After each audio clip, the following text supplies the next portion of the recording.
आप देख रहे हैं अमेज नाउ।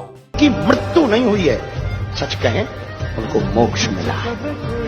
अगर वो तैयार हों तो हम अभी धक्का मार करके उनका भी मोक्ष कराने के लिए तैयार हैं।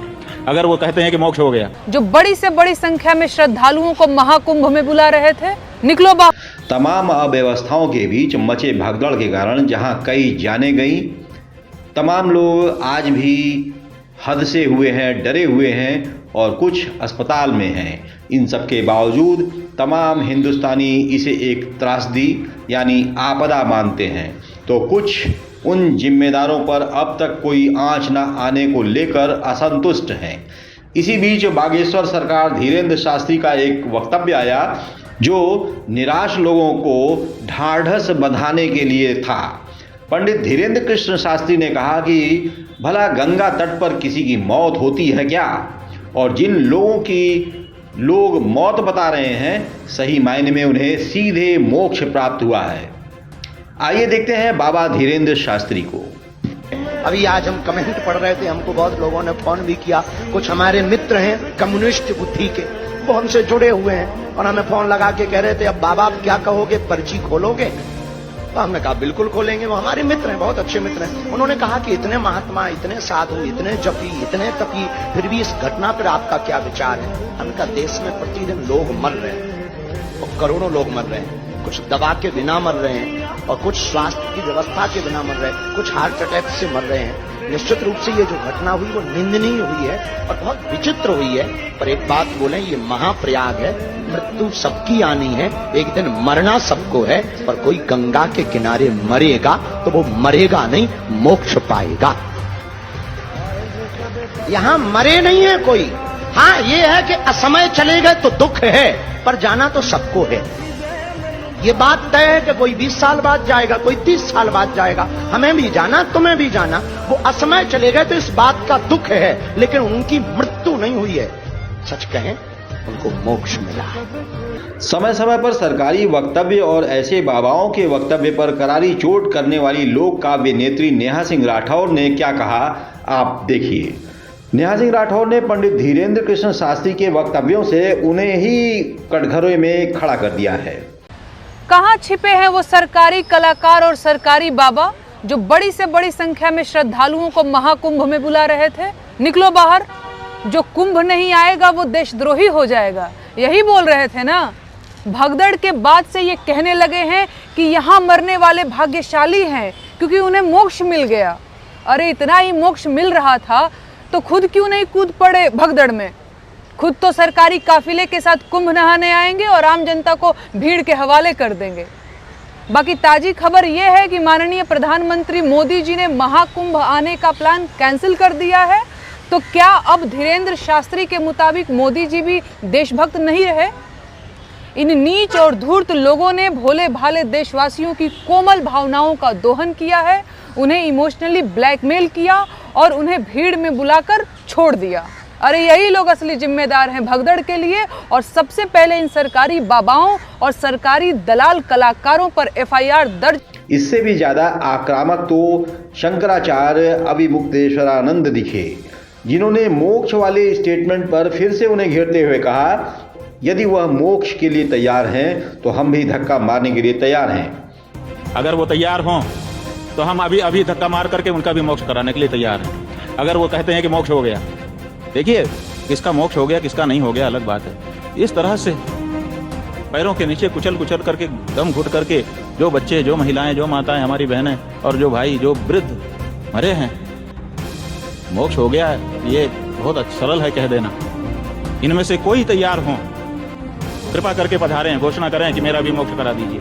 हम तैयार हैं, हम कूद पड़ेंगे उनके ऊपर। अगर किसी को हम मोक्ष दे सके तो हम भी अब सौभाग्यशाली समझेंगे, लेकिन हम ऐसे किसी जनता का नहीं, ये तरीका जनता को नहीं हम मोक्ष ऐसा देंगे।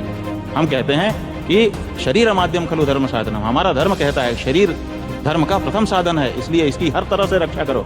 रोज नहलाओ, रोज धुलाओ, रोज खिलाओ, रोज पिलाओ, इसकी सुरक्षा करो। थोड़ी भी बीमारी हो जाए तो दवा लो। ये हमारा शास्त्र कहता है कि इसको एकदम हर समय अच्छा रखो, शरीर को बचा के रखो। आत्महत्या से बढ़ के दूसरा कोई पाप नहीं है। ये सब हमारा धर्मशास्त्र जब कह रहा है तो हम कोई अगर इस तरह से मारा जाता है तो हम ये व्याख्या कर दें कि मोक्ष हो गया, तो भैया ये है कि अगर ऐसी कोई मोक्ष देने वाले और प्राप्त करने की इच्छा रखने वाले लोग हैं और इन लोगों में से हैं जिनके वक्तव्य आप कह रहे हैं, तो आगे आएँ, घोषणा करें। हम कुछ लोग हैं, हम उनकी मदद करें। अब आइए आपको मिलवाते हैं एक ऐसे श्रद्धालु से जो बड़ी मुश्किल से कुंभ नगरी में पहुंचा और तमाम मुश्किलों के बाद स्नान भी कर सका, लेकिन वापस पटना की ट्रेन पकड़ने के लिए प्रयागराज स्टेशन पर पहुंचने के लिए उसे तमाम पापड़ बेलने पड़े। फिलहाल जैसे तैसे वह स्टेशन पहुंचा तो अब ट्रेन ही नहीं आ रही है। बहुत स्थिति खराब है भाई, मत आना यार, मत आना। दोस्तों, ये कुंभ मेला आके ना बहुत बड़ा गलती कर दी है। हमको रोना आ रहा है कि साला काहे हम कुंभ मेला आए। एक तो ऊपर से इतना मुश्किल से नहाए और प्रयागराज जंक्शन आने के लिए इतना घुमाया गया कि हालत पूरी खराब हो चुकी है। जब प्रयागराज जंक्शन आए तो एक क्या बोलते हैं, कुंभ मेला स्पेशल बोला गया कि ये पटना जाएगी, और अभी लगभग 3 घंटा से स्पेशल ट्रेन चुनार जंक्शन पे रुकी हुई है। और अब बोल रहे हैं कि अनाउंसमेंट कर रही है कि ये ट्रेन अब ये गया जाएगी, वो भी पंडित दीनदयाल उपाध्याय के रास्ते नहीं, वो भी चौसा के रास्ते। हालत भाई बहुत खराब चल रहा है। आप लोग से रिक्वेस्ट है, प्लीज कुंभ मेला मत आना दोस्तों, नहीं तो मरने जैसा हालत हो जाएगा। हम लोग भूखे प्यासे, ऊपर से 5 लीटर जल हाथ में लेके अभी देखिए, अभी ट्रेन का कोई अता पता नहीं है। बहुत स्थिति खराब है भाई, मत आना यार, मत आना। प्रायोजित षड्यंत्र दुखद है, हृदय विदारक है और अकल्पनीय है, पर इसके पीछे बहुत बड़ी साजिशें हैं। भीड़ तो कारण है ही है, पर इसका कुछ ना कुछ साजिश का हिस्सा है जो छोटी-छोटी घटनाओं को इशारा करके हिंदुत्व की छवि को खराब करवाना चाहे। एक बार फिर लोक काव्य रचनाकार नेहा सिंह राठौर ने मौतों के सरकारी आंकड़े को छिपाने पर अपनी तीखी प्रतिक्रिया व्यक्त की है। प्रयागराज रेलवे स्टेशन पर धक्का मुक्की अनवरत जारी है। ट्रेनों में जगह नहीं है और चौगुने मुसाफिर पहले से ही प्लेटफॉर्म पर ऐसी ट्रेनों का इंतजार कर रहे हैं। आइए देखते हैं यह नज़ारा। या तो महाकुंभ की भगदड़ में मौतों का सरकारी आंकड़ा सही है, या फिर अपने परिजनों को खो चुके सैकड़ों हजारों लोगों के आंसू सही है, क्योंकि दोनों एक साथ सही नहीं हो सकते। सरकारी आंकड़ा 30 मौतों का है, लेकिन परिजनों को खोने वालों के दुखद वीडियो से पूरा सोशल मीडिया पटा पड़ा है। पुलिस तो ये भी नहीं बता रही कि आखिर कितनी जगह भगदड़ मची थी। भगदड़ में खोए हुए सैकड़ों हजारों लोग आखिर कहां गए? हजारों सीसीटीवी कैमरे किस दिन के लिए लगाए गए थे? कहीं ऐसा तो नहीं कि कैमरे लगे ही नहीं थे? प्रयागराज रेलवे स्टेशन पर धक्का मुक्की अनवरत जारी है। ट्रेनों में जगह नहीं है और चौगुने मुसाफिर पहले से ही प्लेटफॉर्म पर ऐसी ट्रेनों का इंतजार कर रहे हैं। आइए देखते हैं यह नज़ारा। एसी के हाल है, एसी के हाल है, एसी के हाल है, देखो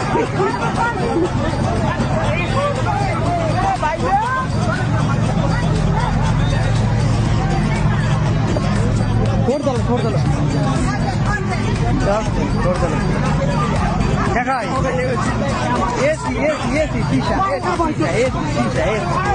मारा वही